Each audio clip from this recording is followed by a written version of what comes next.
Good morning. ప్రభువైన యేసుక్రీస్తు వారి పరిశుద్ధ నామములో అందరికీ శుభాలు. ఈరోజు మన అనుదిన ఆత్మీయ ఆహారంగా 37వ కీర్తన 7వ వచనాన్ని ధ్యానించుకున్నాం. యెహోవా ఎదుట మౌనముగా ఉండి ఆయన కొరకు కనిపెట్టుకొనుము. తన మార్గమున వర్ధిల్లు వాని చూచి వ్యసన పడకము. దురాలోచనలు నెరవేర్చుకొని వాని చూచి వ్యసన పడకము. మన జీవితంలో ఎవరు మనకి హాని చేసి ఎవరైతే మనల్ని బాధపరిచి నీతి న్యాయాలు లేకుండా దుర్మార్గంగా జీవిస్తూ ఉంటారో వారి అభివృద్ధి లేక వారికి వచ్చే గౌరవ ఘనతలు, వారికి వచ్చే అధికారాన్ని చూసి మనం బాధపడతాం, కొన్నిసార్లు భయపడతాం.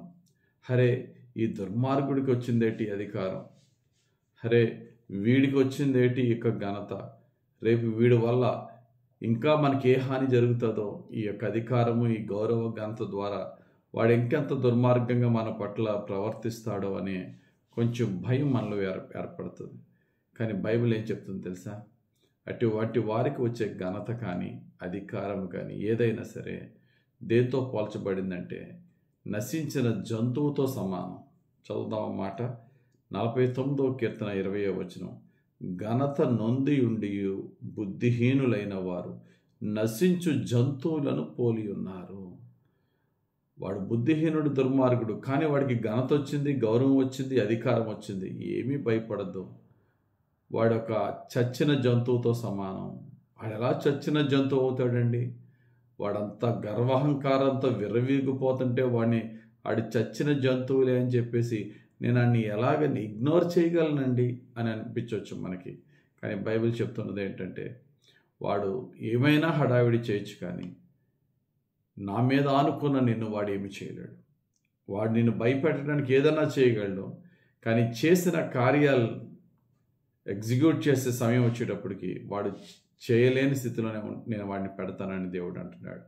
బెస్ట్ ఉదాహరణ, బెస్ట్ ఎగ్జాంపుల్ మహామంత్రి అయిన హామానుని తీసుకుందాం. వాడు దుర్మార్గుడు, కానీ రాజు అతన్నే హెచ్చించి మహామంత్రిని చేశాడు. అతడు మహామంత్రి అయిన తర్వాత నీతిమంతులు, యథార్థవంతులు చాలా ఇబ్బందులు పడుతూ ఉన్నారు. అందులో ఒక యథార్థవంతుడైన మొర్దెకై, ఏంట్రా బాబు రాగా వీడికి అధికారం వచ్చిందని బాధపడ్డాడు. అయితే మొర్దెకైని చాలా భయపెట్టాడు హామాను. వాడిని చంపుతా, వాడి జాతిని చంపుతానని. అందరూ భయపడ్డారు, ప్రార్థనలు చేశారు. కానీ జరిగిందేంటో మనకు తెలుసు. ఏ ఉరికొయ్యి మీద మొర్దెకైని చంపుదాం అనుకున్నాడు, అదే ఉరికొయ్యి మీద హామాను చంపబడ్డాడు. తన కుటుంబం చంపబడింది, తన సపోర్టర్స్ అందరూ చంపబడ్డారు. నశించిన జంతువుని పోలి ఉన్నారు. అంటే వాడిని ఏమీ చేయలేకపోయాడు. హామాను మొర్దెకైని ఏమీ చేశాడా అంటే ఏమీ చేయలేకపోయాడు. సరికదా, వాడి వల్లే మొర్దెకై ఉన్నత స్థితికి ఎదిగాడు. ఆ యొక్క స్టోరీ మనకు బైబిల్లో తెలుసు. గమనించండి, దేవుని యొక్క వాక్యం మనతో చెప్తున్న మాట ఈరోజు ఏ మాత్రము కూడా వాడికి ధనం విస్తరించిన, ఘనత వచ్చిన, అధికారం వచ్చిన భయపడద్దు. వాడు ఎన్నెన్నో హడావిడి చేయొచ్చు, భయపడద్దు. వాడి జీవితం ఎలా ఉంటుందంటే ఈరోజు నీ గొప్ప వెలుగుపోతూ ఉన్న స్థితిలో ఉండొచ్చు. ఆసాపు అలాంటి వారిని చూసి బాధపడుతూ వేదనతో దేవునికి ప్రార్థన చేస్తే దేవుడు భక్తుడైన ఆసాపుకి చెప్పిన మాట ఒకటే, వారు జారుడు బండ మీద పెట్టిన పాదాలు వంటి వారు. ఆ బండ చాలా ఎత్తైన శిఖరంలో ఉండి వారిని ఎత్తైన స్థితిలో పెట్టచ్చు, కానీ వాడి పాదం ఎప్పుడు జారుతుందో కూడా వాడికి తెలియదు. జారితే వాడి పని అగాధమే. చూడండి ఆ మాట 73వ కీర్తన 18-19 వచనాలు. నిశ్చయముగా నీవు వారిని కాలు జారు చోటనే ఉంచి ఉన్నావు. వారు నశించున్నట్లు వారిని పడవేయుచున్నావు. ఇందాక నశించు జంతువులు అన్నాడు కదా, ఇటువంటి వారే. నశించున్నట్లు వారిని పడవేయుచున్నావు. క్షణమాత్రములోనే వారు పాడైపోదురు. మహాభయము చేత వారు కడముట్ట నశించుదురు. కాబట్టి ప్రియులారా, ఎవడో గొప్పోడైపోయాడు, వాడి వల్ల నాకు ఏదో హాని వస్తుంది, నా శత్రువే, నాకు విరోధే, నేను ఎవడి విషయంలో అయితే ఎక్కువ బాధపడుతున్నానో వాడే అధికారిగా ఉన్నాడే నా మీద అని కృంగిపోవద్దు. దేవుని వైపు చూస్తూ ధైర్యంగా ముందుకు సాగిపోదాం. మౌనంగా ఉండు అంటున్నాడు అంతే దేవుడు.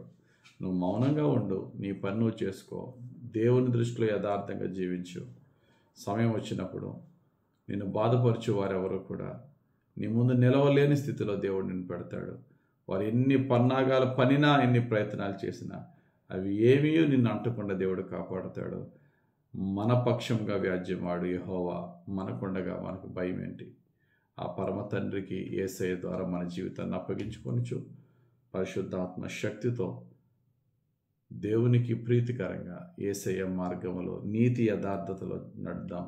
ఆ విధంగా నడిచి తగిన సమయంలో దేవుని యొక్క విజయాన్ని మహిమైశ్వర్యాన్ని పొందుకునే కృప పరిశుద్ధాత్ముడు మనందరికీ దయచేయనుగాక.